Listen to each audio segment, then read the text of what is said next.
Alors moi je m'appelle Mathieu Castronovo, je suis le directeur du laboratoire LIMS-MB Next. Je m'occupe principalement de tout ce qui concerne le développement, parce que ça me tient particulièrement à cœur, de la médecine intégrative, donc de la biologie intégrative, en ce compris tout ce qui est chromatographie, biologie moléculaire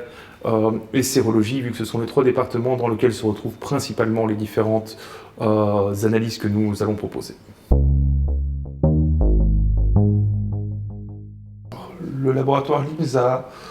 pour mission d'abord de fournir des résultats qualitatifs. Ça, c'est la première chose, la plus incontournable. On veut être certain que les résultats sur lesquels les médecins vont se baser pour pouvoir proposer des traitements à leurs patients soient des résultats qui soient emplis d'une précision irréprochable et d'une qualité irréprochable. Au-delà de ça, au-delà de sa mission de laboratoire traditionnel, nous nous sommes donné la mission de véritablement proposer aux médecins la possibilité de déterminer si le patient était sur un terrain qui était favorable, malheureusement, à permettre à une éventuelle pathologie ou à un potentiel déséquilibre de s'installer, et donc éventuellement avoir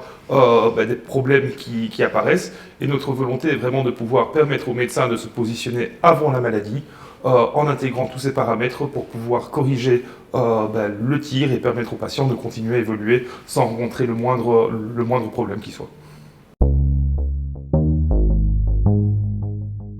Alors, le laboratoire est actif maintenant depuis 10 ans, mais si on prend l'expérience que le laboratoire a, elle remonte à plus de 40 ans cumulés avec différentes personnes. Tout a commencé avec André Verhooft et André Burkel qui se sont rencontrés en France et qui ont décidé d'abord d'établir un laboratoire ensemble qui s'appelait le laboratoire Roman Païs. Le laboratoire a connu différentes histoires qui ont fait que tant l'un que l'autre ne se retrouvaient plus vraiment justement dans ces valeurs qu'ils tenaient à défendre dès le départ. Et il y a approximativement 10 ans, ils ont décidé de ce fait de recommencer et de repartir sur l'histoire de LIMS, de telle sorte justement à pouvoir continuer à véhiculer ces valeurs. Alors le laboratoire aujourd'hui, si on peut essayer de trouver un chiffre qui permette de représenter l'expérience qu'il a, il réalise 2000 dossiers par jour. Donc c'est 2000 patients qui tous les jours font confiance à leur prescripteur qui fait confiance au laboratoire. Et donc depuis 10 ans, ce sont 2000 patients qui tous les jours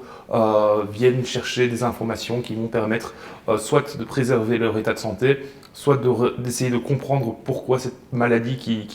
les accable est présente. Alors, à différents niveaux. La première, pour moi, c'est vraiment cette volonté que notre comité scientifique a eue de vouloir mettre en avant des bactéries d'intérêt. Des bactéries d'intérêt, ce sont des bactéries que nous avons définies comme étant intéressantes, à la fois parce que nous savions à quoi elles correspondaient, nous savions comment les corriger, s'il y en avait trop ou s'il n'y en avait pas assez, et surtout nous avions ces deux informations parce qu'elles étaient suffisamment établies dans la littérature scientifique. À côté de ça, nous avons tout un ensemble d'autres bactéries qui aujourd'hui sont renseignées mais qui ne sont pas commentées parce que nous ne nous permettons pas de donner d'informations qui nous paraîtraient pas suffisamment valables. Au-delà de ça, nous avons cette volonté d'accompagner le prescripteur tout au long de l'interprétation de ce microbiote et de l'état de son patient en fournissant à la fois des explications sur le rôle, sur le risque que ça peut apporter aux patients que d'être dans telle ou telle situation, mais également sur toutes les recommandations de prise en charge qui permettraient d'améliorer la situation. Alors on essaye de couvrir aujourd'hui vraiment l'ensemble des paramètres qui nous paraissent suffisamment pertinents que pour pouvoir établir justement l'état de santé d'un patient. Il y a certainement des analyses que nous ne réalisons pas, mais ces analyses pour nous, si elles ne sont pas dedans, c'est qu'elles n'apportent aujourd'hui pas encore un élément différenciant suffisant dans la prise en charge d'un patient. Donc si une information qu'une analyse va nous permettre d'obtenir ne va pas permettre de changer la prise en charge du patient si le résultat était positif ou négatif, nous estimons que cette analyse n'a pas suffisamment d'intérêt et nous essayons systématiquement évidemment de veiller à ce que le panier moyen du patient, donc la valeur de la prise de sang, reste aussi raisonnable que possible et que le patient n'ait des dépenses que pour autant que l'analyse puisse lui apporter quelque chose.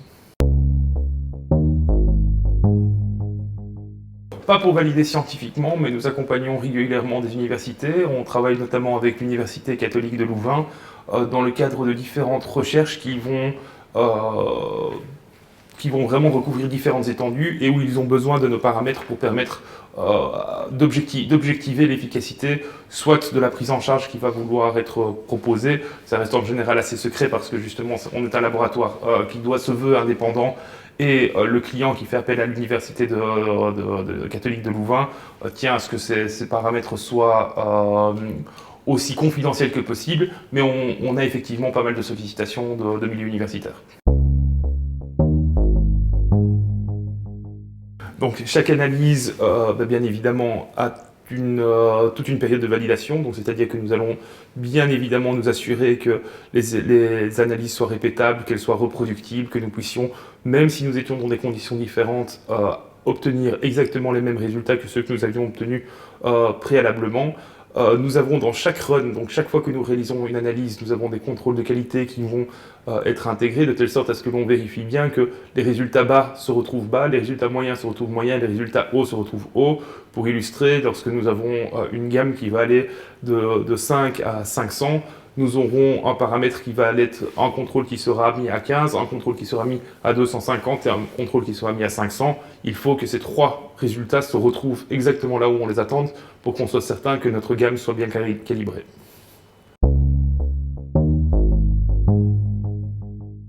Alors ici, la Pologne nous paraît être un marché qui a vraiment beaucoup de sens dans la mesure où de plus en plus de médecins se sont manifestés depuis la Pologne avec cette volonté de pouvoir avoir ces outils et les proposer à leurs patients. La rencontre avec Ximena nous a évidemment permis de mettre en musique ce que nous espérions faire depuis un bout de temps, et on espère aujourd'hui vraiment devenir le partenaire prioritaire de ces différents médecins qui ont envie de faire cette médecine intégrative, qui ont envie de veiller à ce que leurs patients restent en bonne santé et non pas seulement les prendre en charge